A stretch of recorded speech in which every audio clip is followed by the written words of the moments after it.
with like 2 screens. So good afternoon and thank you for being here. We're going to get started. So we have a few things that we'd like for people online and in the room to do. We'd love to make sure that you are muted just for the presentation. We will have an opportunity to have discussion as we go along. We're going to have questions as we go along to make sure that we're all getting information as relevant as possible. And so we have made time for that in our presentation. If we are in the room, the request is to be respectful and to be excited to learn from other people's perspectives. None of us are experts on other people's lives. We're all experts on our own lives, and we respect the fact that everyone in the room and online has their own experiences, and they are valid. Always, it's a good idea to raise your hand if you would like to speak, both in the room and online. And if you need, restrooms are on either side of the rotunda. And so if you are a virtual participant, thank you so much for being here. We're excited for you to listen in a way that you are able. And so we have just a couple things for you before we get started. One, we'd love for you to make sure that your mic is muted during the talk. We will be patrolling that participant list and muting anybody whose sound is coming through affecting the recording. So we thank you for being proactive on making sure you are muted, but there will be an opportunity for you to share and unmute yourself and come on camera as we go along. That raise your control bar, it's either up at the top if you have a Teams program, or it's down at the bottom if you're on the browser. That raise hand button lets us know that you want to say something. And so we're going to ask for people to use that if you're able, or we have a small enough group today that if you want to just unmute yourself and chat with us, that would be okay too. And then the very last, our chat is always in action there. So if you want to say something and don't want to interrupt the conversation or the presentation, you're welcome to put something in the chat.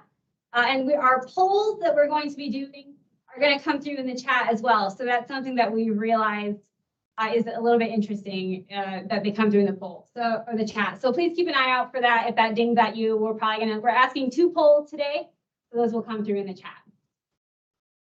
We have a busy schedule, so I'm not going to spend time on this. Our presenters already have this in their slide, and so we're excited to hear from them and get to know what they're talking about. And there will be an opportunity for open discussion for what we have heard and what we have learned from today. We're excited to hear what has interested you or any concerns that you might have about these methods of carbon removal. So we're going to launch the poll and get started. We have an icebreaker question.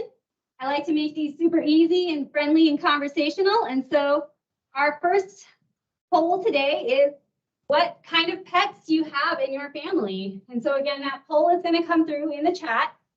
You are welcome to pick as many options as you would like.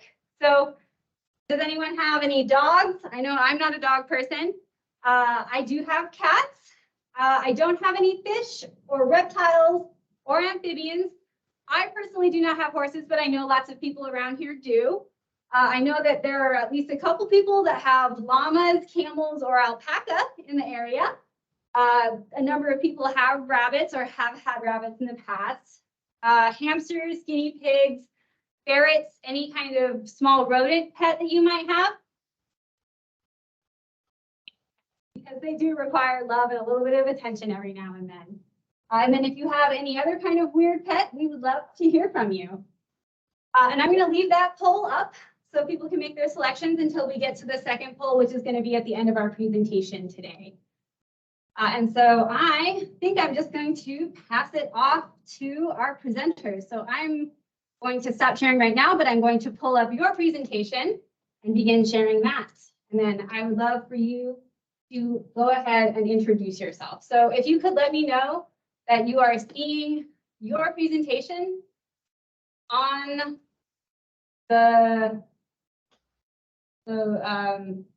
Yes, we are. Oh, perfect. Thank you. No need to end the sentence. We got you. And are we introducing ourselves with the icebreaker or going to the presentation?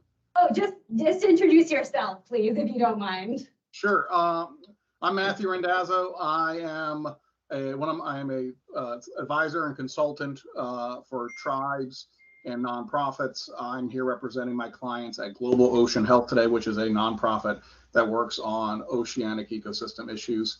And I'm an advisor and that helps oversee the Building Tribal Leadership and Carbon Removal Program, which is what we're talking about today. Hi, I'm Francesca Hillery. I'm a member of the Round Valley Tribes. I work for Building Tribal Leadership and Carbon Removal as the Communications Director. And I'm very happy to be here with you all today. Thank you. And I just want to also acknowledge what an honor it is to talk to you guys. I also happen to marry a girl from Walla Walla. So thank you for your ancestral lands nurturing the person in the world I love the most. I happen to really love the area you guys are from and where you live, and I look forward to visiting in person soon.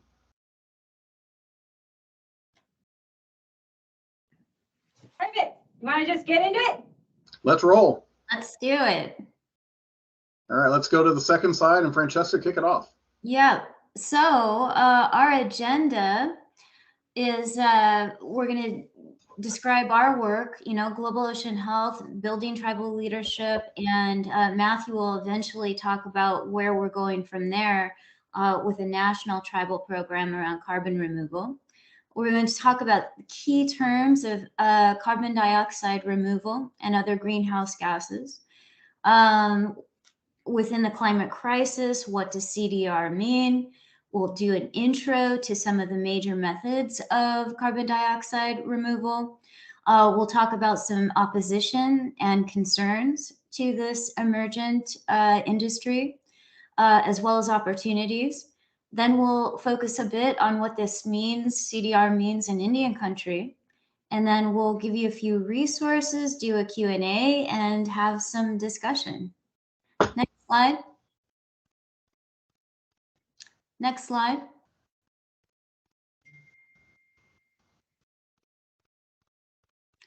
So we started with a slide of Terry Williams, who's the former treaty rights director at the Tulalip tribes. He was also a former director. He was the first director of the Indian office at EPA. And he's just, he's been involved in fisheries here in the Sound, as well as international. He was an international delegate to the UN, a couple different bodies at the UN. And he was the co-founder of the National Fisheries Conservation Center. So we start with Terry, partly because the core part of our team all worked with Terry over the years. And he was a big mentor to many of us. But he, so when we started looking at carbon dioxide removal and this emergent industry, Terry really spearheaded an effort to, get some grant monies and work alongside Brad Warren at the Global Ocean Health, because they had spent years working on ocean acidification out in the Sound. And so ocean acidification is about too much carbon in the water. And so the next step was really looking at more of a global vision for removing carbon dioxide from the atmosphere. And so we really raise our hands to Terry. He passed away last summer, but he really is the emphasis to all of this work. And we're really grateful that all of us were able to know him and be mentored by him. Next slide, Colleen. So this one's mine. This is someone you guys may recognize. This is Fawn Sharp. She is the president of the National Congress of American Indians and the former 5-term president of the Quinault Indian Nation on the Washington coast. I serve as her senior advisor and have for a number of years. We work together very closely on passing Washington's climate change law, the Climate Commitment Act in 2021, and we've worked really aggressively on reforming tribal consultation in this country. And Fawn is the kind of person who's picked up the mantle from Terry Williams. She was also like all of us, mentored by Terry, and this was one of his parting projects before he passed, and we all are continuing his memory in doing this. And Fawn is basically the representative elected leader, and granted, being the National Congress president is a great honor to have her on this project. And she comes from a climate refugee tribe. If you guys have been to the whole Queets in the Quinault Indian Nation, you realize it is quickly flooding because of sea level rise. So this is an issue that's extremely important to her, and her passion and drive is kind of key to the directing this project. Because again, you know, we can't build tribal leadership and build a knowledge base in this new area if it wasn't for tribal leadership directing us to do so. And so we're really working from a platform of having leadership behind us and kind of helping us guide the best way to do this. And Fawn's thought process in this is simple. You know, all the work we've done on reforming consultation and protecting tribes' interests in land and rights is to replace tribal consultation with tribal consent, specifically free, prior, and informed consent. Tribes have to say yes, and they have to actually be given all the knowledge, have to be given it ahead of time. There has to be no duress. And so right now, tribes are looking at facing a century of new large-scale industrial natural resource projects that will be coming to tribal land and using tribal resources. And the only way for tribes to be able to adequately protect their interests and protect their people and resources is to have the ability to, ahead of time, with full information, assess those programs.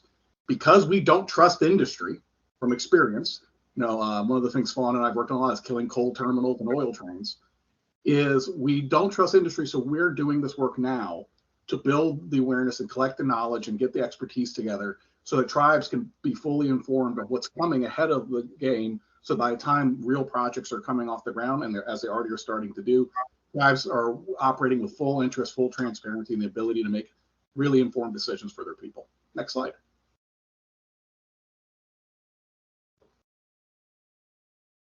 So that one's also mine. Okay. So, you know, the key thing of what we're doing in engaging tribes nationwide is really trying to achieve very straightforward goals. We're supporting tribal leadership. And so again, the Umatilla government has the ability to say, this is the areas we're interested in. Please help us facilitate building our knowledge base and expertise and access and connections in these areas. And that applies to any tribe in the country. We're building a national knowledge base of tribal leaders and tribal governments that are informed of these issues, that are engaged and are interested in helping to shape the future. The goal is to build a framework for this new industry, carbon removal. And again, to be very clear what we're talking about new technologies that will fight climate change by removing carbon from the atmosphere and sequestering it somewhere else, which is expected to be the largest industry growth in the 21st century of any industry. It's expected to be worth trillions of dollars by the end of this century because of the need to fight climate change. So we're trying to start it out with building a framework that will guarantee tribes are treated responsibly, respectfully, equitably, and also are in a position to lead. Because the message we've heard from tribal governments around the country, basically universally, is they don't want to sit on the sidelines. They've learned firsthand what happens, that if you're not at the dinner table, you're on the menu. So they want to be leaders in driving policy and establishing a framework for how this should run and how it should run right, so we don't repeat the mistakes of the past and tribes aren't fighting tooth and nail to stop projects that harm their people and their lands. And after we've set that appropriate framework so that this industry is growing up the right way, our job then is to help tribes facilitate the sort of projects and solutions that they want to see happen and make sure that there's resources, funding, expertise, partnership to get those jobs done. Next slide.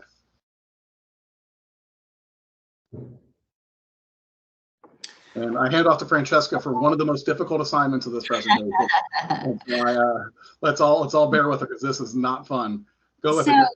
We will not go into too much of the terms of CDR, but I do think it's worthwhile for you all to look at these afterwards. But so these are some of the major terms. Carbon dioxide removal is widely used as a term for removing carbon out of the atmosphere. We, in the last 200 years since industrialization, we have pumped so much carbon into the atmosphere that even if we were to reduce dramatically, get to net zero with the emissions that we're putting out, it would still stick around and be a problem for hundreds and hundreds of years into the future. So basically what CDR is the notion of pulling out that extra, as much of the carbon dioxide as we can. Now, the ways that you can do that is, through plants, soil, ocean, rock, saline aquifers, and these types of things. which mimic the natural processes, the way that the earth it has its own carbon cycle, which we have a slide later that we'll go into. But carbon capture is another really important term. And so that, you know, I basically just described that. You've got carbon sequestration, which, so you pull the carbon out of the atmosphere and then you've got to put it somewhere. So a lot of CDR is about a formula between pulling the carbon out, process it into, you know, either a gel, or you can do, we'll get into it later, you can do all kinds of things with it. But the main part of the formula is after you've pulled that out, processed it, and what do you do with it? So storage is actually one of the most important terms. So sequestration really is about how carbon gets stored. So the carbon drawdown, that is obviously part of this big movement in the energy transition, but also specifically in CDR about pulling that carbon down according to a schedule. And, you know, this is an emergent industry, so it's going to take a while to, I think, define that transition. Next slide, please.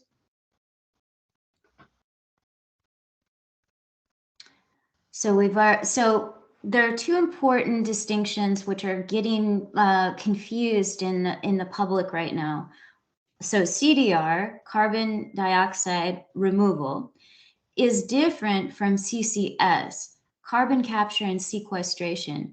This actually the technology for this started with fossil fuels companies, because they were so a carbon at source point, it's actually capturing that carbon like in a big industrial facility. It will capture the carbon. But what the fossil fuel companies were doing was using it, that energy that they captured, to then to process more fuels. So CCS is very different from CDR. I still think we need CCS, but that should be understood that those are two different points. We've got greenhouse gases, which are also, that's a very important term, because along with carbon, we've got methane and other greenhouse gases that we're going to have to take care in tandem with carbon. We've got carbon credits. We've got an emergent market that is essentially going to monetize everything in nature.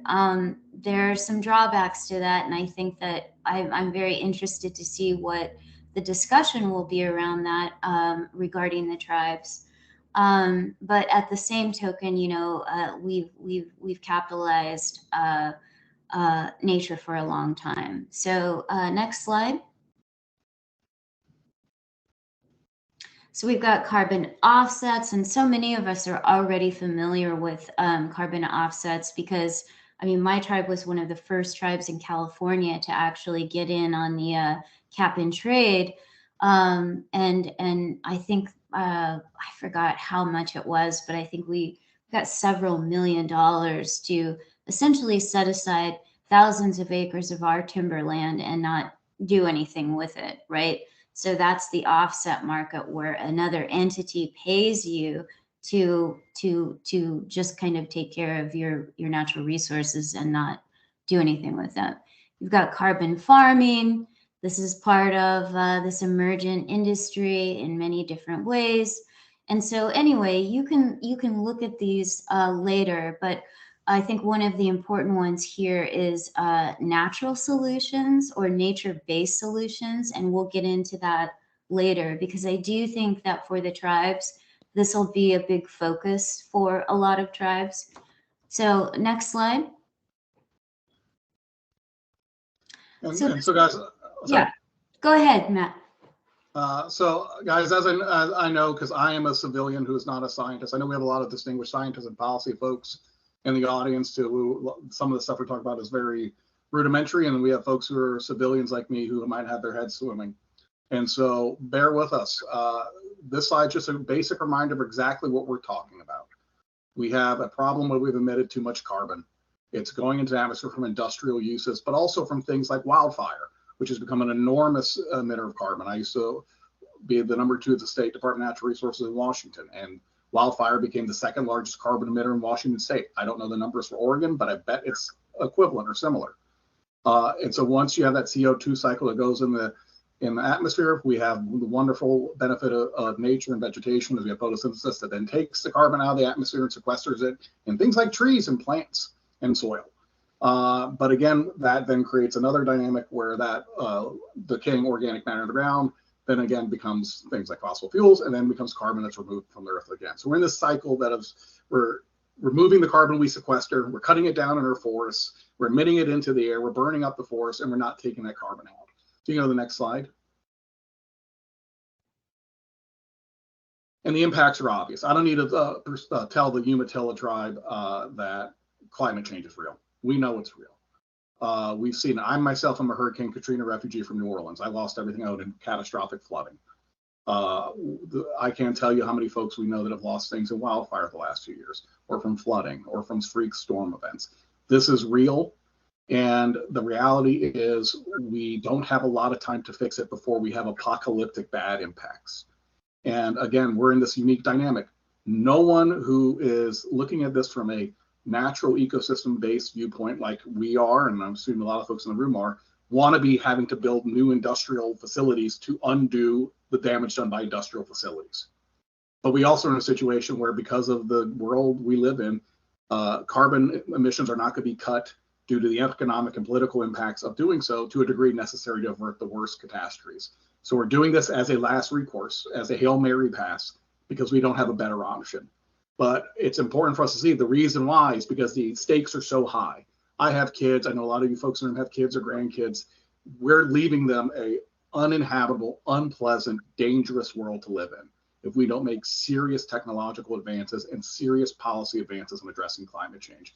So that's how we kind of see this work, is we're doing this to mitigate those worst impacts because we have no better option, not because it's our first instinct. Next slide.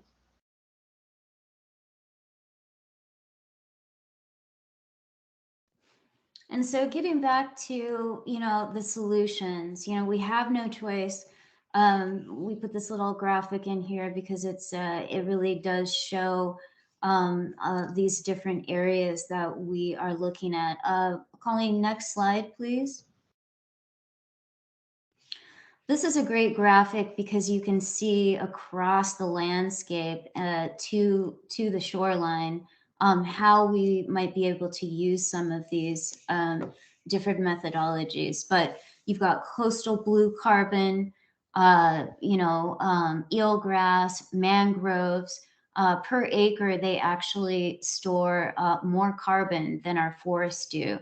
So restoring our shoreline, the integrity of our shoreline, is one of the first most important things that we can do.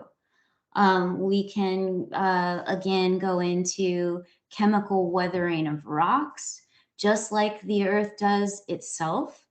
And we can accelerate that weathering these days. We've got direct air capture, which we will show you more of later. We've got biomass energy with carbon storage. Again, that's BECCS. We've got an example actually of the Tulalip tribes coming online with a BECCS project, which is actually pretty interesting. We've got afforestation and reforestation, meaning just, again, kind of like our shorelines. One of the best things we can do for ourselves right now, especially as tribes, is to work to restore our forests. And then we've got, biochar and etc. So next slide.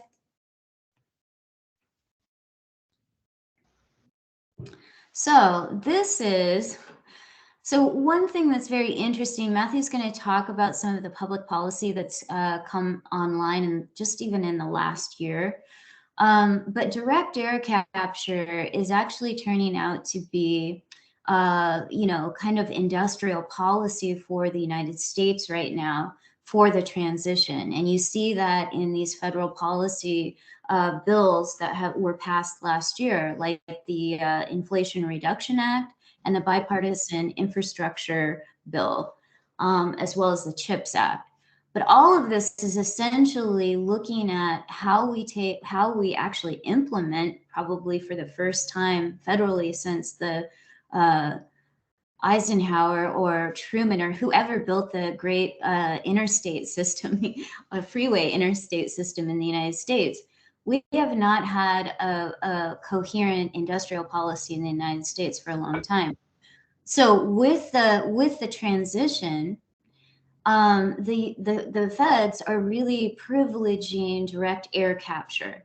And the reason that they're doing this is because they're going to use existing fossil fuel infrastructure, not there, but we all will be, and transitioning that to direct air capture, because you can use a lot of the same infrastructure to do that. So direct air capture, it doesn't look pretty. It looks like just these huge mobile units, and they've got these big fans, and the fans suck out the CO2 out of the air. That is then processed with specialized chemicals.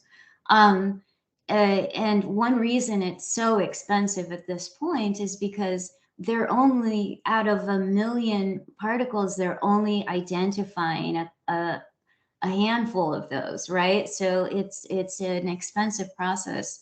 But once that CO2 is taken out of the air, gone through these fans, through the chemical process, then it can be used in a couple different ways. One of which is a low emission fuels. For the early transition, we're going to need a lot of fuels that are very low in emissions or no emissions, but we need to keep our existing infrastructure online for X amount of time. We need gas stations to remain gas stations. Because we can't all drive electric vehicles overnight. This is going to take a while. So anyway, direct air capture, this is where the feds have put their money on as far as CDR goes. Next slide.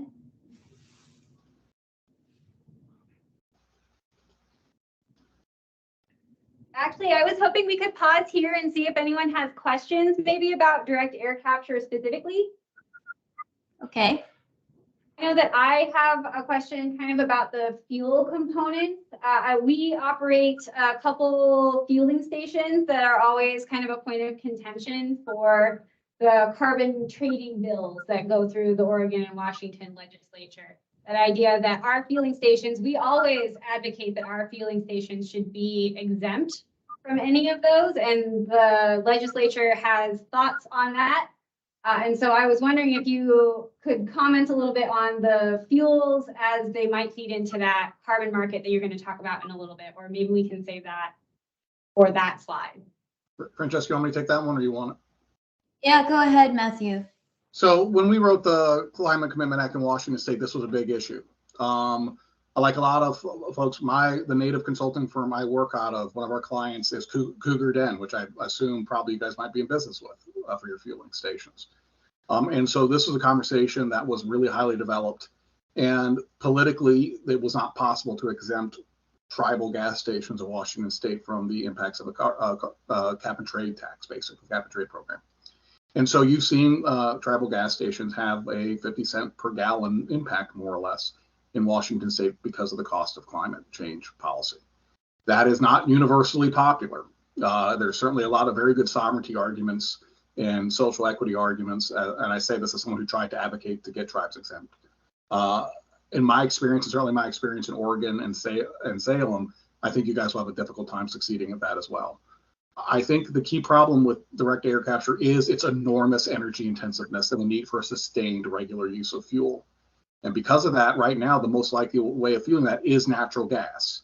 So it is kind of this weird idiosyncratic situation where you're going to emit carbon, theoretically, to power machines that remove carbon, and then you will then transfer that carbon somewhere else to be sequestered elsewhere. And the whole time, if it's operating under a cap and trade system or a carbon tax system, you'll be taxing the fuel that's fueling the DAC program. So this is one of those policy areas where there's overlap that, if you look at it a certain way, doesn't make any sense. And you'll find as we go through this presentation, and the key thing is we're going to talk about a ton of different options because no one knows what's going to work yet. They all have these kind of obvious kind of drawbacks or contradictions that we have to work through, because right now we don't have an option that is scalable, that is proven to work, that has that broad political buy-in and has the funding. And so we're looking at a lot of things. So does that kind of answer some of your question, Colleen? Yeah, that was great. And that actually gets at the second question I was going to ask you about the energy. This looks very energy intensive. And so I appreciate you touching on that. Yeah, it's extremely energy intensive. Yeah, Yes. a lot of this is. But not, some of the big DAC plants coming online are going to be coming from renewables. So there's a new DAC facility being built in Wyoming right now, and that will be powered by wind and solar. There's a carbon engineering, which we'll talk about later. They have, they're building a plant in partnership actually with the Upper Nicola of, about 4 hours northeast of Vancouver, but and they're using the hydro for the to power the DAC there, because the tribe sits at like 3 headwaters, right? So they have the energy to renewables to do that. Next slide. Oh, I see. Perfect. But we have Donald Williams wants to say something. Donald, you're welcome to come up and mute, please. Absolutely. I just had a quick question. When you say amounts of energy, is that like 300 to 400 megawatt firm? And also there is a little mechanism that can be utilized to get that power at cost directly, particularly for, tribes like ours that are BPA affected tribes. And when I say BPA, Bonneville Power Administration, because with the TIDO or Tribal Energy Development Organization, that would allow you to get that energy at cost at like 3.5 cents a kilowatt hour, as opposed to the 8 to 8.5 cents that we're paying currently as consumers. So I was just curious, how does a TIDO mechanism fit into that? And also, I just wanted to include, just recently I was at Oregon Legislature and testified on Senate Bill 124 and 125, both passed. And then 125 was the Department of Transportation to establish grant programs for demonstration projects that demonstrate use of fueling stations for green electric hydrogen and renewable hydrogen dispensing to medium and heavy duty fuel cell electric vehicles. So, but I was just curious, how do those kind of fit into this mechanism itself? That's a brilliant question. And I have like 5 questions to follow up with you, Donald. So perhaps we should connect afterwards, because I'm very curious about some of the policy details you just mentioned. I think the obvious candidate in the Pacific Northwest right now for these sort of projects are the cryptic Bonneville Power Administration tribes that are inland. You guys do have a sustainable hydropower resource. You do have access to it at cost. You do have support from the federal government in potentially developing outcomes. And I do think that would be a very attractive, from an energy standpoint, possible way of working on things. And I do think those tribes with that BPA relationship and funding do have an ability to go forward with, the word renewable with hydropower obviously is a controversial adjective given the impacts to fisheries and tribal cultural resources. But I do think that is the most short-term viable, cheap, sustainable electricity for a project like this. Absolutely. And it's kind of a 2-part. One thing too, I'm also working on contract is with Affiliated Tribes Northwest Indians on their Tribal Energy Summit, and as an event facilitator. And one thing we have as a component on OSW, or offshore wind, and how does this integrate or impact, or you know what I mean? Because over on the East Coast, they put in that implement that they are opposing offshore wind. However, on the Pacific Northwest, that's gigawatts of energy that can be produced by offshore wind. So how do these kind of parallel, or work with or against, this what you're talking about now? Right. So scalability is a question when we talk about large scale. And guys, I apologize that we are wonking out in the room in case we're going over folks' heads. But it takes about 1,200 kilowatts to remove a ton of carbon on average for a DAC plant currently. And you're looking at a plant that full scale might be as large as 25,000 acres. So when you think of the millions of tons of carbon we have to remove from the atmosphere and the land required to operate a plant this size, you get a sense of the enormous power required currently with current technology to do that. And again, I think if you're talking about a land base of that size that can be permitted, an energy source that committed, that's affordable, I do think tribes like Umatilla, Yakima, Spokane, Colville have a real obvious seat at the table if they choose to engage. But of course, there's all sorts of issues that I'll get to, including where do you put the carbon? Because I know where a lot of folks want to put the carbon right now, sequestering it in Columbia River basalt, and that had just a whole other host of issues. But thank you so much, Donald. I look forward to engaging with you, and I'll probably be involved in the AT&I process. So that sounds really exciting. Excellent. Thank you. Yeah, and Donald, I think we might actually be attending that summit it's in Tulalip, right? In June? Correct. June 13th through the 15th. I actually have a core planning meeting after this meeting. We shall be there. Okay, Colleen, next slide. So bioenergy with carbon capture storage, BECCS. This is basically taking biomass, capturing the CO2, and you can either put it underground in long-term storage, or you can use it for fuels or other types of things. And I will be showing you an example of that very shortly. Matthew, you are on for geological carbon. Right on target, right as we're talking about.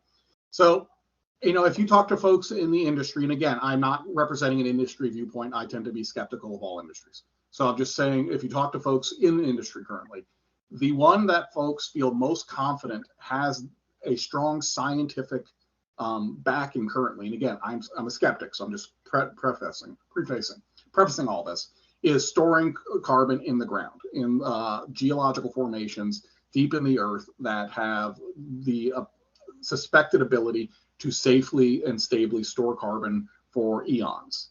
And there's also big interest in potentially retrofitting former oil and gas wells and infrastructure for this purpose. Obviously, this is something of incredible importance specifically to the tribe. Because of your position vis-a-vis the Columbia River, because of your treaty rights on the Columbia River, and because of the unique geological formation of the Columbia River, there is enormous international interest in potentially finding opportunities to try out sequestration geologically in your backyard. And that's something that is going to be obviously a very sensitive subject matter. When I was at the state of Washington, one of the things I worked on and had to address and be part of the responsible was the Oso landslide, in which 43 people passed away because folks had overdeveloped the mountainside and helped create a landslide that destroyed an entire community. We have to be very careful when we mess with the earth, especially geologically. We're in an incredibly geologically unstable area. So there isn't the science yet to address fully the concerns that you're creating geologic instability or potential leakage or potential other severe ecological impacts by adapting to this. But I think if there's any issue that I think you guys, I'm sure you've already seen, but will continue to see frequently, is this question specifically about how you store carbon geologically under the ground. And guys, again, we're going to go through a ton of stuff right now, and we're going to go a minute a slide. So bear with us. I apologize that we have to skim this high on the surface, but I want to make sure we have time to have a conversation. Next slide. So this is my personal favorite as a forest guy, forest and grass carbon removal. And so you're looking at a very simple, straightforward situation. We have an extremely effective, renewable, authentically, ecologically beneficial way of sequestering carbon. And that involves supporting native vegetation, native plants and ecosystems, and restoring our forests. I don't need to tell you guys that there are tens of millions of acres across the American West that are basically abandoned tree farms on federal or state ground, or in some instances tribal land, that are in a forest health crisis and are right now tinderboxes that catch on fire and emit tons of carbon, that if restored and brought back to health can naturally play a huge role in sequestering carbon. There's also the question about reforestation and the restoration of grasslands and other habitat that can really help us advance our ecological restoration goals while meeting our carbon removal goals. And I think one of the things I've heard universally again from every tribe is not backing down on the desire to immediately industrialize this problem while ignoring the close at home, scientifically proven, in a lot of cases, pretty affordable ways we can improve the natural ecosystem's ability to sequester carbon. So that's pretty straightforward. Next slide. So again, I'd like to maybe pause and give people a chance to have some contribution to this conversation. And it looks like maybe we were just one slide off of what our conversation was. So I'm hoping we're back on track. I know that a lot of forests and we have a lot of grasslands. And so I can see that this is something that people might be really interested in. And I know we have a number of people on the call who are very invested in like our farmlands and our forests. Do we have any questions? Specific initiatives around our natural solutions for forests and grasslands?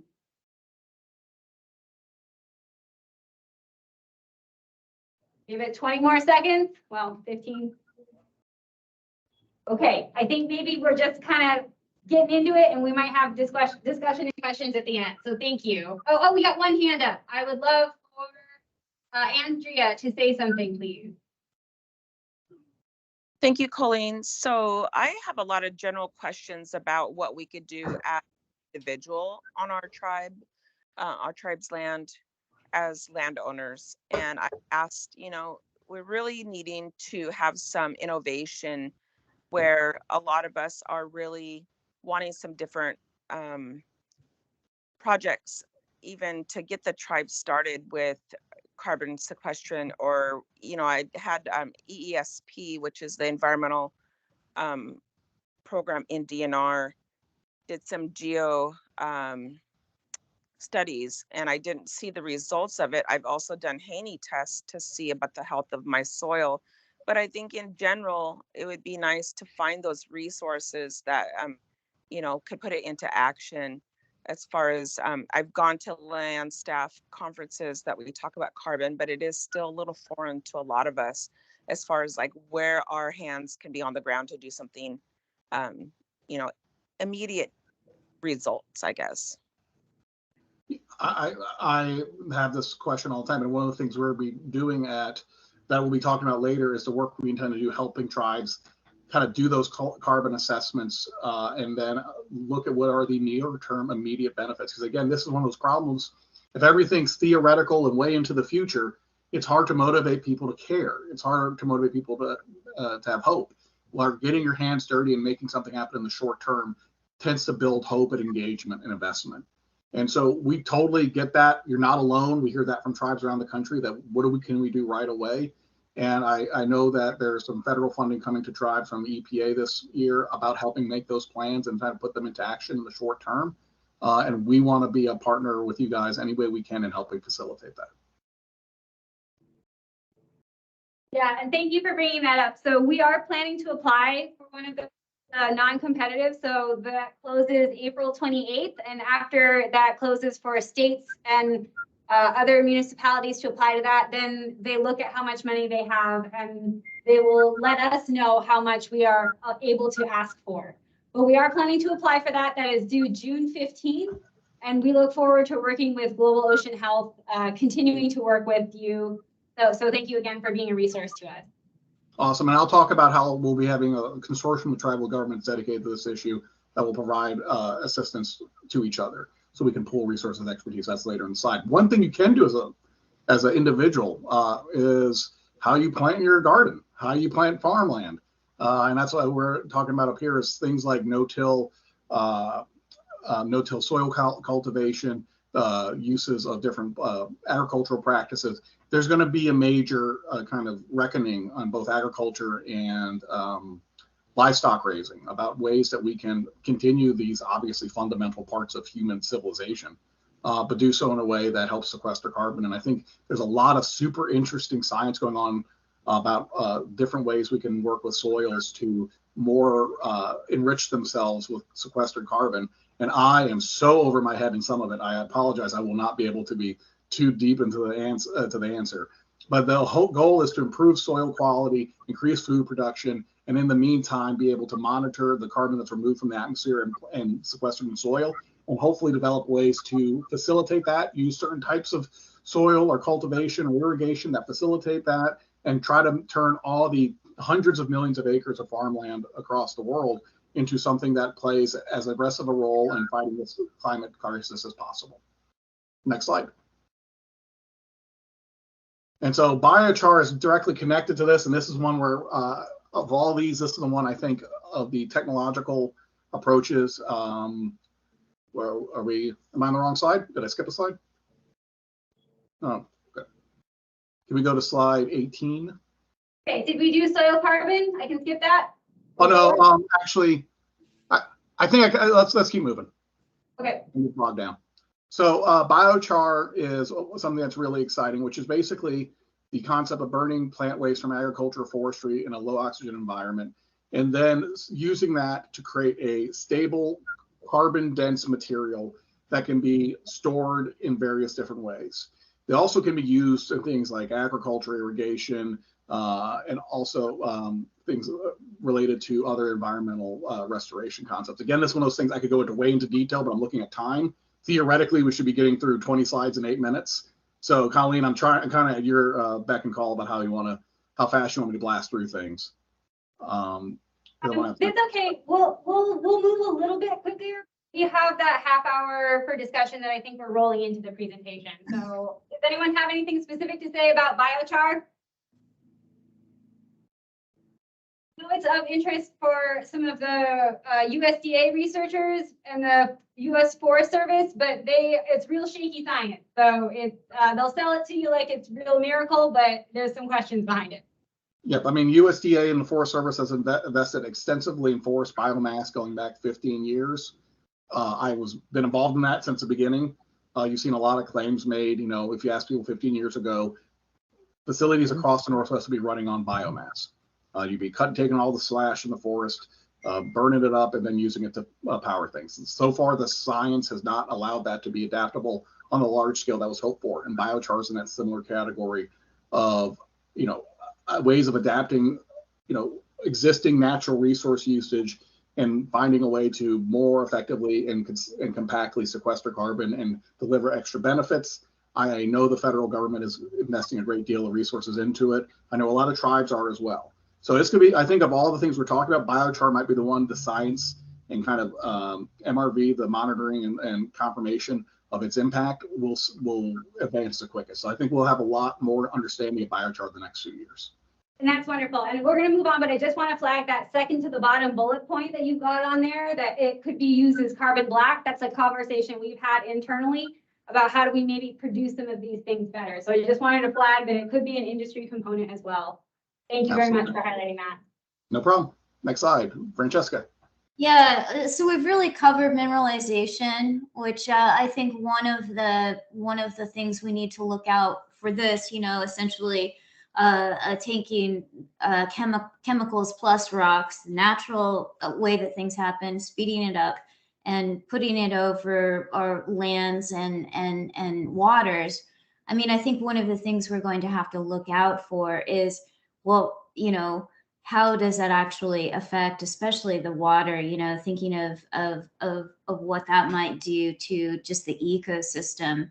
I obviously live on the coast, right? So I privilege water first, but anyway, it'll be interesting to watch this specifically because of all the methods along with biochar, mineralization is actually fairly cheap. So it'll be interesting to watch what happens with this as well. Next slide. Well, and especially I wanted to flag that we do have people from Pacific Northwest National Laboratories on our call. And I know that mineralization, they're really touting right now. I have seen at least 3 articles recently about their project. And so this is very relevant for our area. I just want to let people on the call know that this is a conversation that is happening right now and could potentially ramp up in the future. And yes. Shout out to the lab folks. You guys have a role later in the presentation. So buckle up. We did have one question in the chat. Lauren Lewis would like to know, is anyone exploring a combination of CDR with lithification? I don't. My answer is yes. You're looking at, and this is kind of broad across the board, the ideal goal of a lot of CDR research right now, and I'm going to, once again, high level for folks in the room, is to be able to have a holistic situation where we're producing energy from renewable source. You're using it to remove carbon from the atmosphere. You're then processing it in various ways that can then be beneficial, whether it's mineralization, whether it's as soil or various forms of carbon black or biomass, whether it's liquefied and utilized for other resources in oil and also for fueling.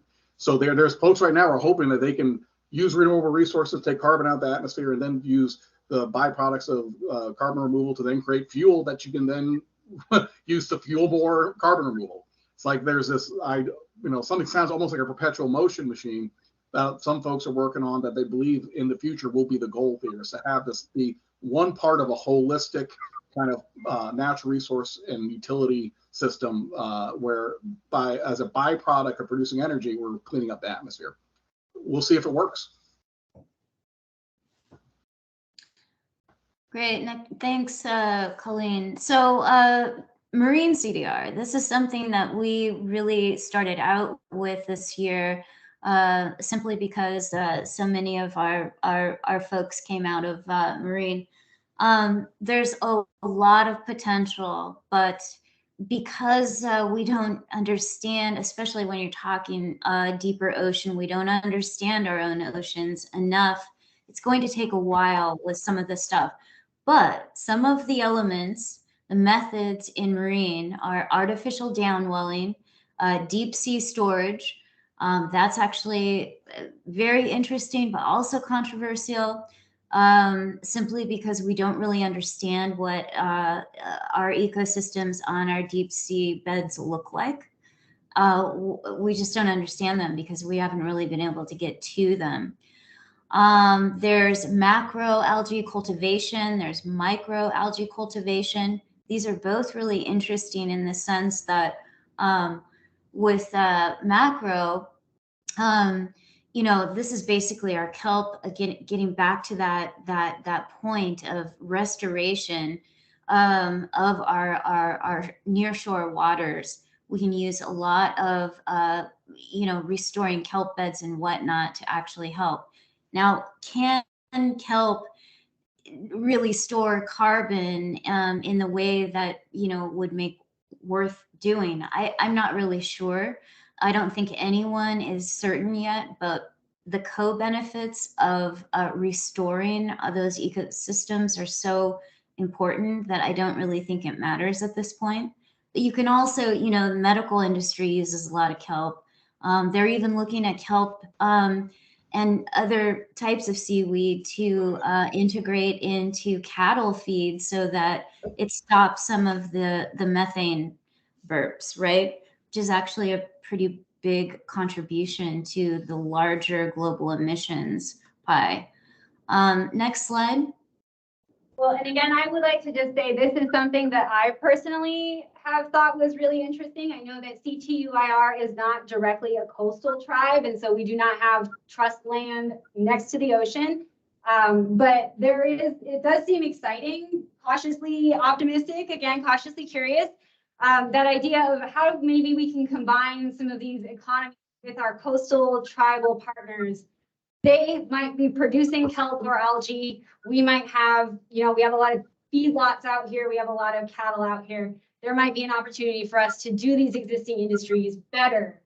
And it's important to note that our salmon and our lamprey travel to the ocean. They do not stay in our rivers. They travel to the ocean. And so for this reason, ocean acidification, particularly de-acidification of the ocean, should be a priority for our first foods as well. Does anybody on the line have an issue or a question or a comment that they'd like to make? Donald Williams put in the chat, the BOEM, the Bio Ocean Energy. What does that stand for, Donald? Bureau of Ocean Energy Management. Yeah.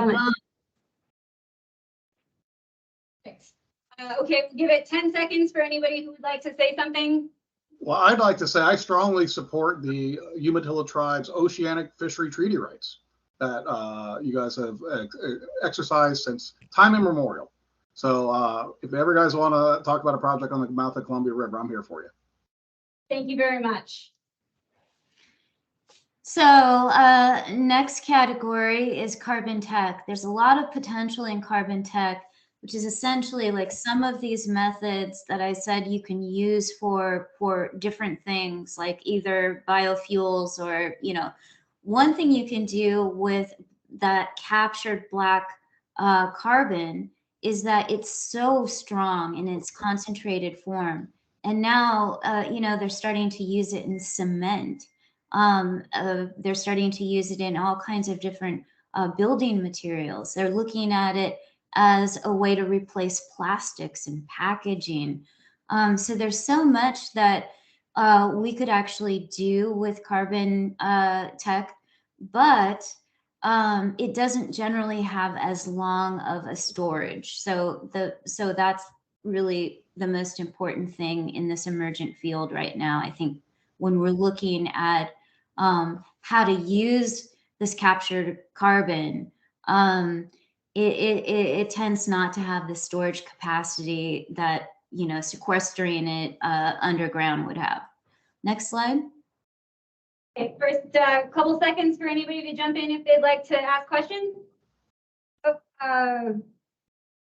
I mean, I'm very interested in this too, because I think that for tribes kind of building small manufacturing centers and whatnot, this could be a really good opportunity to get in there and start, you know, developing some of this black carbon.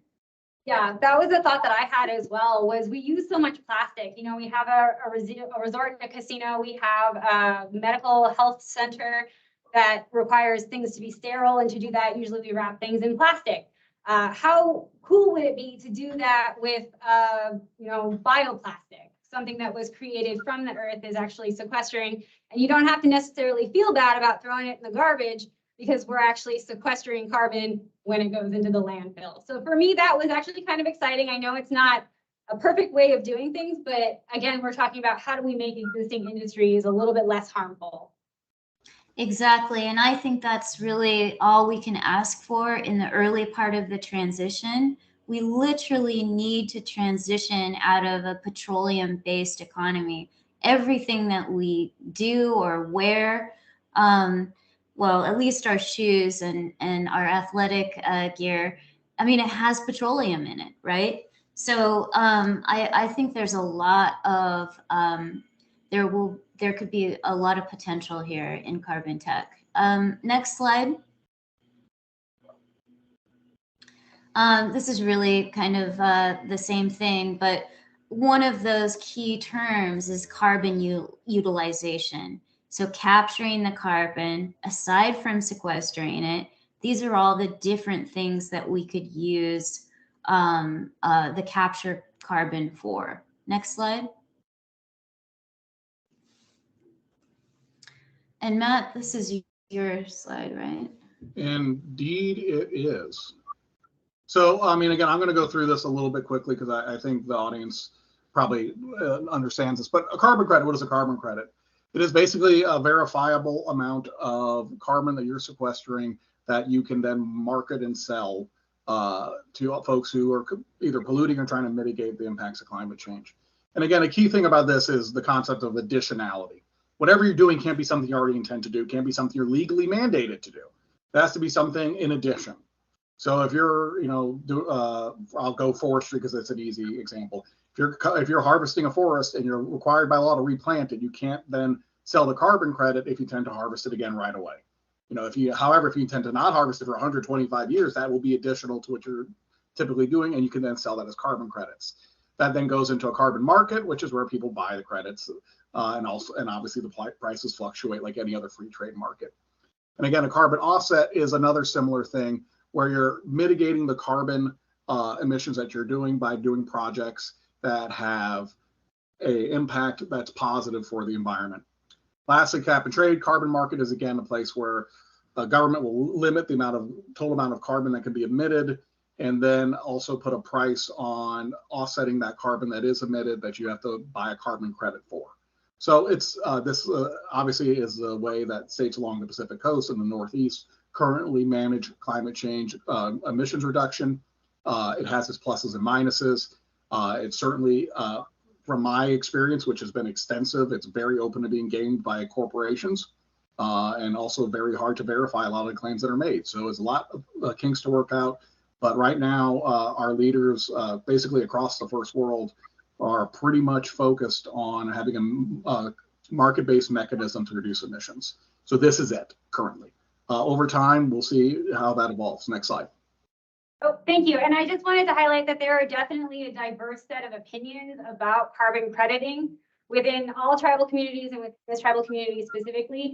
I know that we have a number of people who are very much in support of it, but I also wanted to share a reflection that then Chairman Gary Burke had when the first bills were going through the Oregon and Washington legislature. He publicly testified in support of those, but behind closed doors, the sentiment was a little bit more nuanced. And he shared a thought that was really impactful to me at the time. He said, you know, they came for the land and then they came for the water and now they're coming for the air. And so we have to remember that, you know, we don't always have good relationships with markets, especially when we're looking at indigenous communities. Absolutely. That is identical to the position of the Washington state leaders. And I include Umatilla, obviously, as a tribe with both land and ceded lands and rights in Washington state. But when we agreed on a carbon market, we had to try to first make it a carbon tax, and that failed at the ballot. I was a co-author of that initiative. And so there was an accommodation of political reality that if we wanted to get anything done now, it would have to be a market. But behind closed doors, I don't know any tribal leader who was strongly engaged in that process who didn't have serious misgivings about that being an inequitable and potentially corrupt solution. And I see there's a hand up if we want. If you want to Andrea, we'd love to have you come off mute, please. Just a quick segue to the idea that the tribes are the ones that are given the opportunities. There are minority differences in how the management of the land is historically been, you know, mismanaged. There are some of us out there that are finally recovering our homelands to be able to have these projects. And I'd really like to be a voice for those opportunities that, you know, the Bureau of Indian Affairs was not always our friend. And the government structure, you know, self-determination and sovereignty also have to do with the rights of individuals that want to do something different. And this is a longer conversation. You know, I fought to not produce wheat on 20 acres of my land. And as the majority owner, I'm very unique in this organization because of the intimate knowledge I have of land. There's not a lot of us that have that opportunity, but we don't want to waste it as well. You know, I had to go through a long, you know, kind of criticism of like not wanting to be, you know, just an outsider looking at this land and not be, you know, a steward. And so I hope that it's looking out for the individuals that want to do something that the tribe may not be ready for, but maybe some of us are. Well, I think you're making an extremely valid point, and that's a point that I think our team is certainly supportive of, is part of the solution to climate change is land back to tribes and land back to tribal citizens, period. There is no governments on earth that have a better record of fighting for the environment and resisting financial incentive than tribal governments. But likewise, there's no community on earth, and I know plenty of Native folks on the Pacific coast who have land that could be developed for a great deal of money who don't. And that's because they play a key role in preserving their cultural and land and ecological heritage as well because of their own position. So I think you're making an extremely valid point. Landowners within tribes, landowners who are tribal members, folks who have in-holdings within reservations, everyone has a role to play if you're a land manager and hopefully maximizing the benefit you can do for mankind and the environment. And to talk about this in a corporate context, here's the slide up here is Delta's attempt to mitigate, you know, the enormous carbon emissions that the airlines are responsible for. And so as you see here, they have preserved more than 780 square miles of a forest way out in Southeast Asia as their mitigating attempt to deal with the impacts of their industry. And, you know, importantly, airlines are generally exempt from a lot of the cap and trade laws because if you did not exempt them, they would all go bankrupt. even more so than they already are bankrupt. And so you see kind of some of the interesting dynamics here where, corporations that have fought to be exempt by policy are investing the amount of money they feel comfortable with in mitigating efforts. And you can look at that a lot of different ways. And I have a lot of opposition and criticism sides coming up, but this is just an example of the kind of like the mixed bag of these things. And again, you guys, the folks like Don Sampson, Donna Williams, your chairwoman, who has been an extremely strong voice. You have such like strong voices and experts that are part of this conversation. I know you guys have made a real contribution to kind of advancing the understanding of what we have to do. And we're looking forward for your continued leadership on it. Next slide. So opposition and concerns. So I'm now going to be in the situation of being the white Southern guy telling tribes stuff you already know. Like, needless to say, the industrial sector of any sort, but especially fossil fuel extraction, has been absolutely committing crimes against humanity, against indigenous people from the moment it created until right now.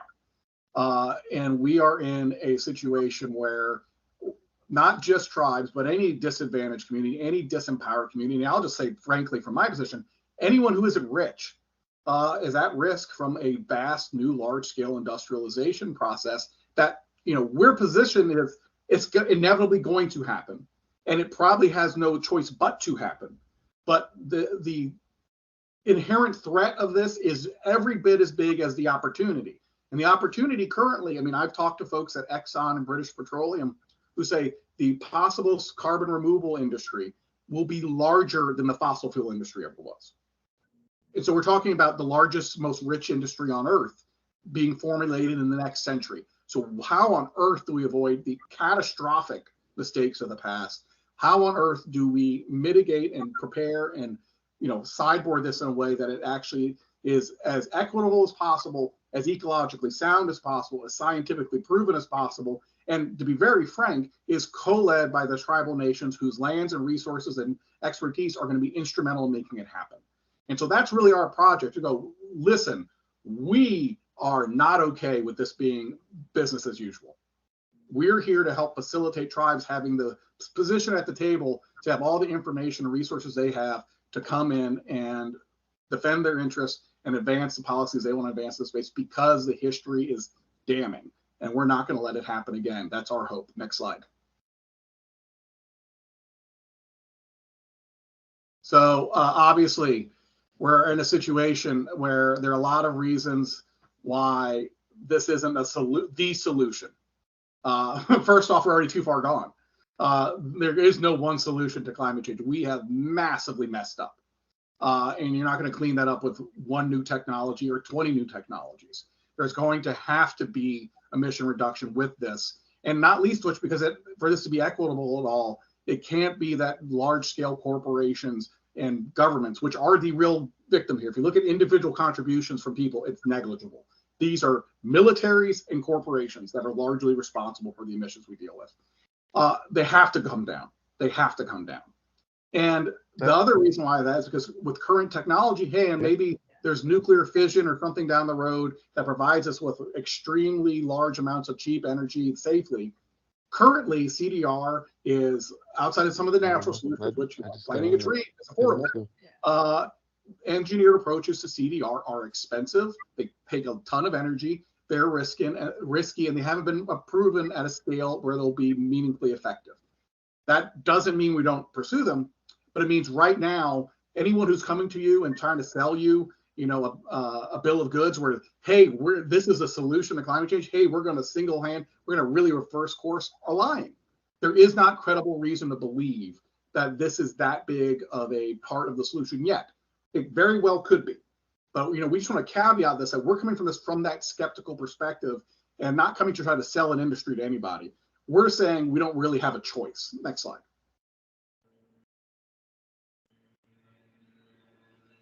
And so, of course, I've already touched on this.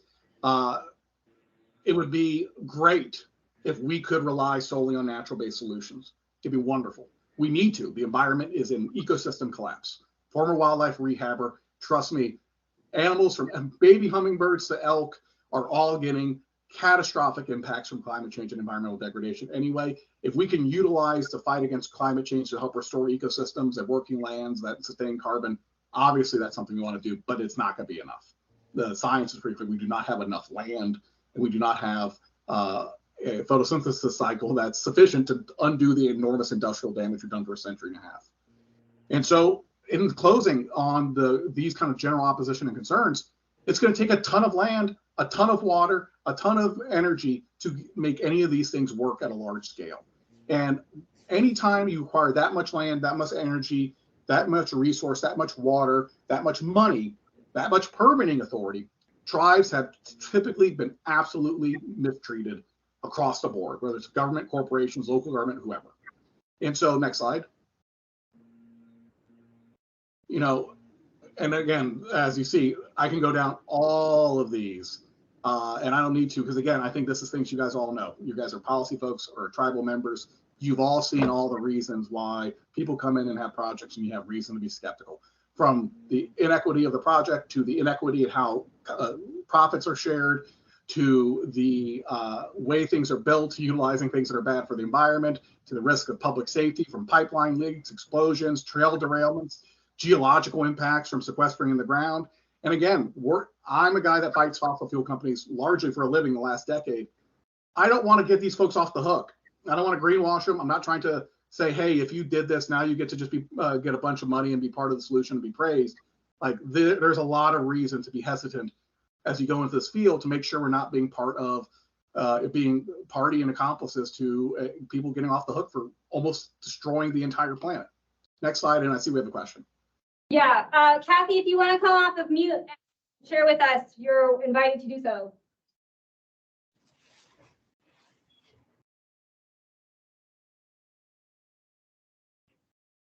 Hey, we cannot hear you. You might. Oh, there you go. I'll wait till the very end. Thank you. Perfect. Thank you. Okay. So next slide. So really we're, you know, and again, this is the pathway we've been charted out by the tribal leaders we have worked with and have helped guide us. So we're following that, and we're following the vision of Terry Williams, who was one of the very first people in the country, let alone the Indian country, to be on top of climate change going back a half century. And that is we're playing a game of offense and defense. You know, defense, we're fighting and keeping an eye out and trying to safeguard and figure out a way around all the issues I just talked about.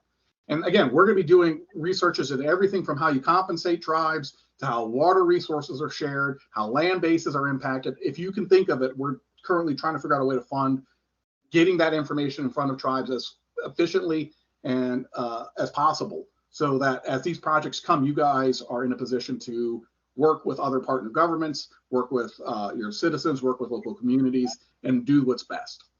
Likewise, on offense, this is an enormous economic opportunity. And I don't say that to mitigate the environmental risk. I say that because it is the largest economic opportunity on Earth, most likely the next century. And so tribes obviously have been disenfranchised and disempowered in the market system for centuries.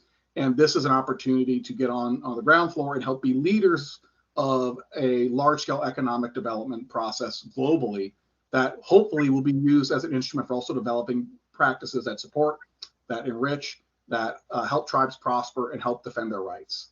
Likewise, tribes are very science-based.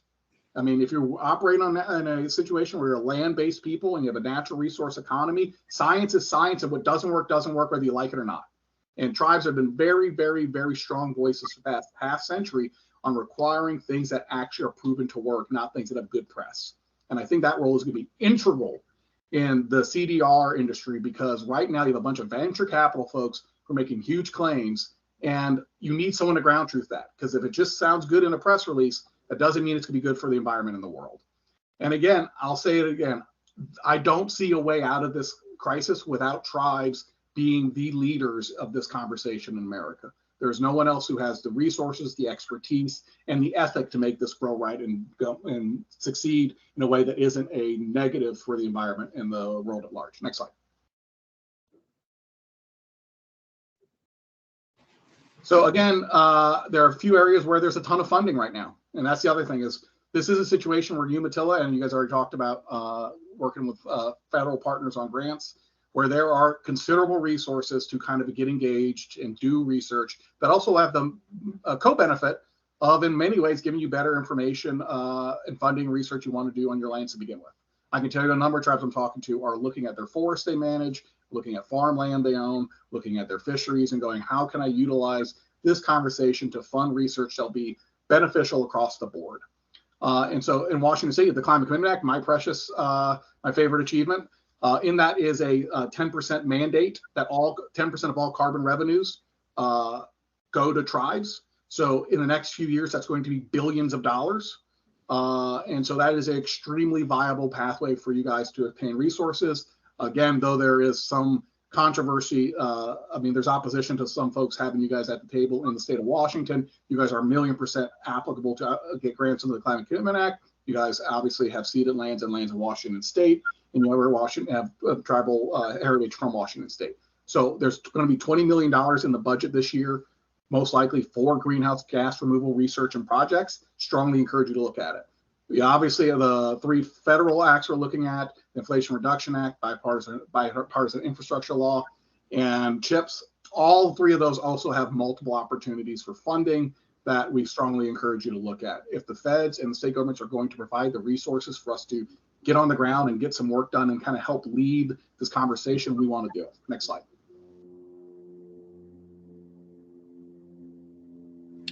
Yeah, and this, one area of opportunity also for the tribes is going to be getting educational monies into our tribal voc ed programs. It's not just about solar and wind technicians, and it's going to be across the board. But listen, Matthew and Colleen, I suggest that we skip ahead to slide 39. You literally took the words out of my mouth. Let's do that. Yes. Great. So we're skipping a number of specific project examples that tribes are working on right now. Colleen, you have a copy of our PowerPoint. Feel free to share that information for anyone who's interested in seeing it. And we're also happy to facilitate tours and other conversations. We want to give some chance to have some conversation at the end here. And so at the end here, Is this the slide you want? Keep going. 39, the second to last one. Keep going. Fly through it. Okay, I will try. It's not responding. No worries. So in a second, there's going to be a slide on the screen that lists various resources. Keep going. Various resources for you guys to find out more information right there. We encourage you to look into those things and watch the news as we do. Also, by all means, please reach out to us and we'll happily invite you to our regular work group meetings, email lists, discussions, anything like that. We want to be a resource to you guys. And so in closing, you want to go to the last, leave that on actually. In closing, we really appreciate the opportunity to talk with you guys. We appreciate the engagement. I recognize in the room a lot of really very, very, very smart folks who have a really important role to play. We're really looking forward to partnership with Umatilla. But again, our role here is to help you, so you help us know how we can do that. And we're deeply appreciative of the time you spent today. And again, I want to close with a note, and Francesca, I'll let you have the final word. Again, our condolences and our sincere sympathies on the loss the community has had today. We understand that it may not have been perfectly convenient for us to have this talk today, and we appreciate folks making time for that despite the grief the community is currently in. Well, and we thank you for making time for us today. And so this is our opportunity to have free discussion. Kathy, now would be an appropriate time if you wanted to put your hand back up. And I think that because we did have a loss in the community, and the funeral, I think probably is going a little bit long today. And so for that reason, we maybe had less people in the room than we would like. And so I think in flying through the slides that we skipped, those were some great examples. So maybe we can set another time to just look at those tribal examples. Absolutely. We'd be happy to invite representatives of those tribes working on that to have those conversations with you. It'd be amazing. So Kathy, thank you for putting your hand up. We'd love to welcome you to share right now. Good day. My name is Kathy Sampson Cruzy. I'm a Walla Walla tribal member. Thank you for the presentation. It is pretty heady, and I appreciate the additional resources and the transparency. It appears a lot of the initial funding, is coming from big money trying to do good things. So that's always a bit of skepticism. But you know, I'll give Mark Zuckerberg and his wife credit for that. I'm always, as people know me and my younger brother Don, and sisters and family, you know, Atwe, Uncle Billy Frank would always say, every time you turn on your light bulb, you got to think of salmon. So I think part of our historical skepticism is based on a lot of those facts. And if you see what was happening, that the Yakimas really stood up for, when my children's grandfather, Delano Saluskin, talked about the big companies coming in to lay those cables along the Columbia. I mean, or we look at the ocean acidification that's happening, and you know, there's how many global corporations wanting to lay cables out there down in California, changing salmon runs. You know, I'm only a grandma and I'm a retired social worker by trade.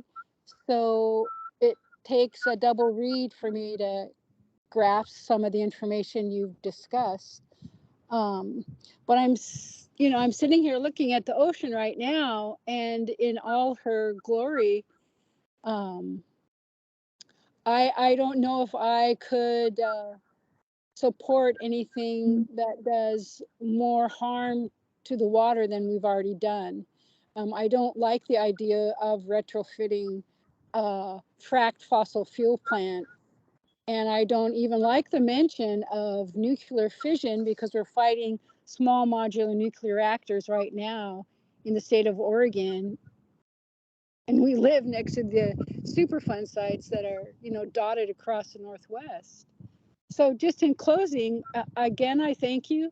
I'll do more reading, and I'm not sure where all this big money grant stuff is going to go, but I'll definitely have a talk with my brother. So thank you. Thank you. Thank you, and thank you for all the contributions the Sampson family has made. Talk about powerhouses. Mm-hmm.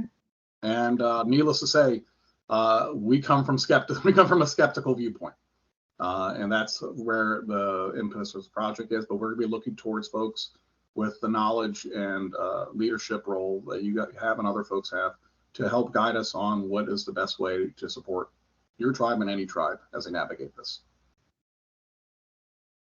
Thank you for that, everyone. And so I can keep this discussion going. I would love to hear other people's thoughts, and to do that in a little bit more concerted way, we have a poll in the chat that covers what was talked about here today. And so we're going to continue this conversation. As Matthew and Francesca talked about, there's a lot of money for this. There are a lot of interests. And so it has been conveyed to us from a number of different people doing this work that this is happening whether we like it or not. And so we need to find something to get on board with or be pushed out of the way. And so this is our first attempt to start having those conversations of what do we want this to look like. And so I would be interested to know where you all would like this conversation to go from here. And so we have that poll. If you want to check those boxes, you can pick as many as you would like. Or if you already have a sense of what you'd like to see more of, I to hear you pipe up and talk with us a little bit more. We have just a few more minutes of time together.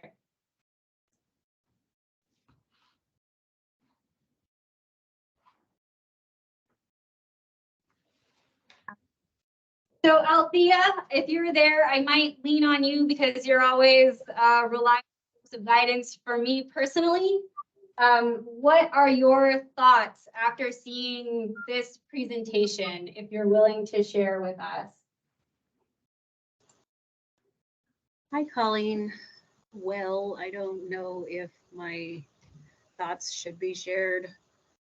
I guess my initial thought is, how much are we going to cut back, and where is that in the conversation? I really feel like they always talk about carrying capacity when it comes to conservation, and I don't know how much more evidence we have that we've reached our carrying capacity as humans. And in all of the energy talk, when are we going to start putting out there to use less, to take less, all of that? And how do we put that in policy or a law? Because people don't want to use less. They don't want to be controlled or anything. And in our program, our job is to link law and science and advocate for the tribe along those realms. And so a lot of our policies talk about how much water is needed for resources and how much water is needed for human use and how much is needed for economics. And you flip that on something, for example, we're going over the Farm Bill. And one of the things I'm struggling with is there's all of these controls and management tools for our natural resources and predator populations and predator ratios, not for grazing animals, but for domesticated grazing. And again, goes back to that capitalism. And so my initial thoughts is, when are we all going to stop using more?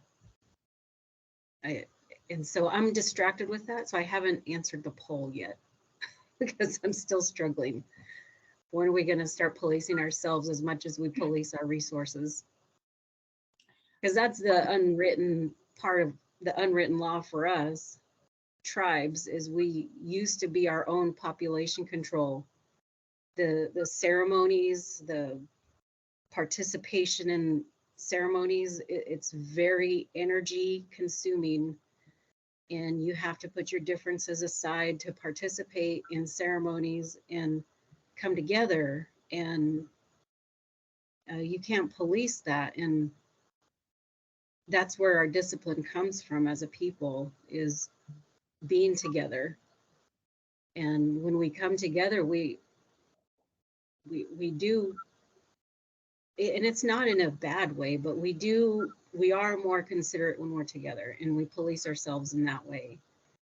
And it's not harsh policing, but it's just, you want to be a better person when you're in the company of your own people.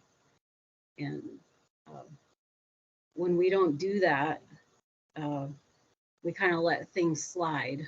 And so, yeah, it's coming together a little more often would help us understand where we all can cut back. And so, for example, a lot of tribal members I talk to, for example, with their memorials and naming ceremonies, they're ditching plastic in their giveaways. I think the coastal tribes call them potlatches. So little things like that we're observing between each other, and we share on the sidelines at the Longhouse. We're trying to be more accountable in our consumerism for our ceremonies in that way. And that only happens when we talk to each other. And that takes a lot more time. So we miss birthdays and we miss celebrations because we have to explain, oh, I'm getting ready for a giveaway, so I can't make it.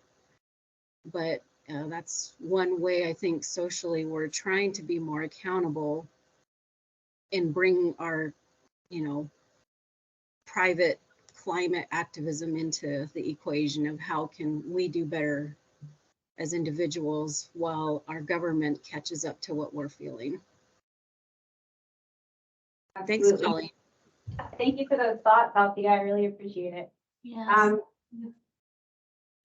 Panelist responses?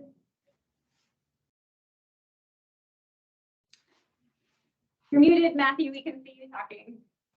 Sorry, that was brilliant and wise. It's an honor to listen. And I've been blessed to have some mentors that have been wonderful guides to me, folks like Hank Adams and Ramona Bennett and Fawn and Bobby Whitener, whose firm I worked at from Squaxin Island. And one of the things that when I talk about this project, Ramona, who's a longtime Puyallup chairwoman in the 70s, who's a heroine of the civil rights movement, was that the conversation for tribes had to be how do we lead in carbon removal, but how do we lead in reductions as well? Because if tribal governments can't get it passed, no government can get it passed. And only by example could that happen. So if anyone wants to fund that other half of the project, we can look at how to make that happen, because I do think that's going to be one of the key things is indigenous governments saying, okay, we're going to show by example how to do this. And that's extremely hard, especially when those exact governments have been mistreated and stolen from and had their lands and resources desecrated, then to ask for less with communities that have had to do with less after centuries of having other people do the damage. I represent tribal leaders. That's not a great tribal election pitch. Most folks don't want to hear it.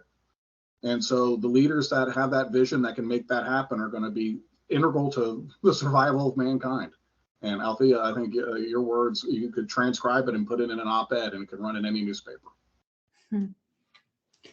I do think, Althea, that kind of this emergent carbon market is already based on the notion that we have to reach zero emissions. And one thing I've talked to this past year with the team about is, it's actually a really, because we don't have a concrete plan, we don't talk about it publicly, we're not hearing it from our governors and our mayors or even our tribal councils. We're not hearing what a transition plan looks like. How are we going to, even in the tribes, how we still need cars, we still need to get places, like the very concrete questions, like you saying, starting with not using plastics just for naming ceremonies. I mean, that's really important.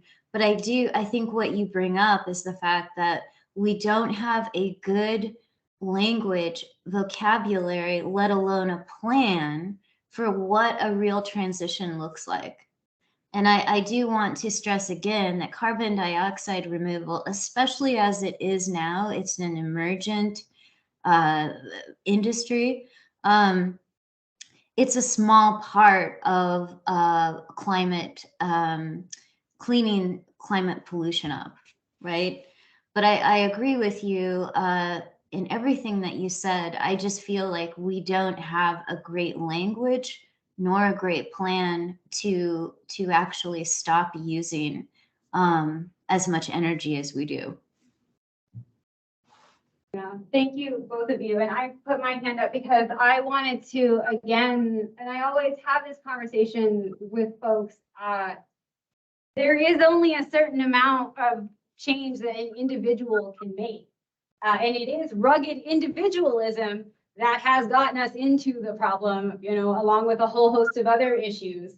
And so part of this, you talk about not using plastic in the naming ceremonies, but when I go to the store to buy something like a pair of scissors, that pair of scissors is wrapped in layers of plastic, and I cannot find anything that does not have that plastic wrapping.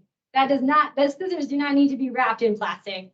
And so I think it is my firm belief that manufacturing needs to be a huge part of this conversation, in the fact that, does Amazon need to include all of that plastic bubble wrap and the things that they're sending out? Does everything need to be covered in plastic? Those are not changes that individuals can make. Those are changes that need to be made at a manufacturing scale. And so, Matthew, I liked what you said at the beginning, that it's largely the military and corporations that are driving this problem, and it's their responsibility. They need to be responsive as well. And this isn't to take away power from the individual, it's to take away the beating yourself up that I see from people who are very conscientious and are trying to do good and find it very difficult to be good in the world that we have created. And that causes a lot of mental anguish for people. And so I want to let you off the hook, that if you can't live perfectly according to your ethos, that is not your fault. Again, amen.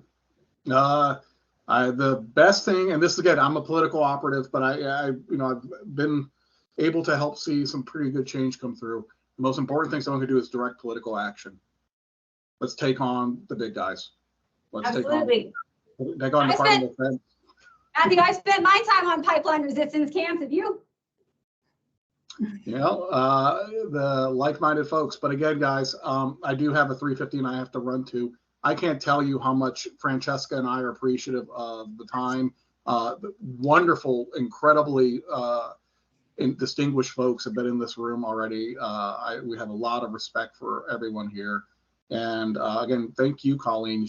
Colleen, for folks who don't know, is an extremely engaged, effective, and interesting communicator and contributor to our process. And we really value the work you do, Colleen, and look forward to working with you guys. Absolutely. Thank you so much. Thank you, guys. Thank you so much for being here. We look forward to the future of your conversation. Thank you. And I'll let you go. For everybody else on the line, we're going to have 2 weeks from now a pollinator workshop here in the building. We'll also offer that virtually. So please make sure you get in touch with us if you want to be included on that. Thank you so much. And thank you and have a great rest of your day, everyone. Thank you. Bye. Bye.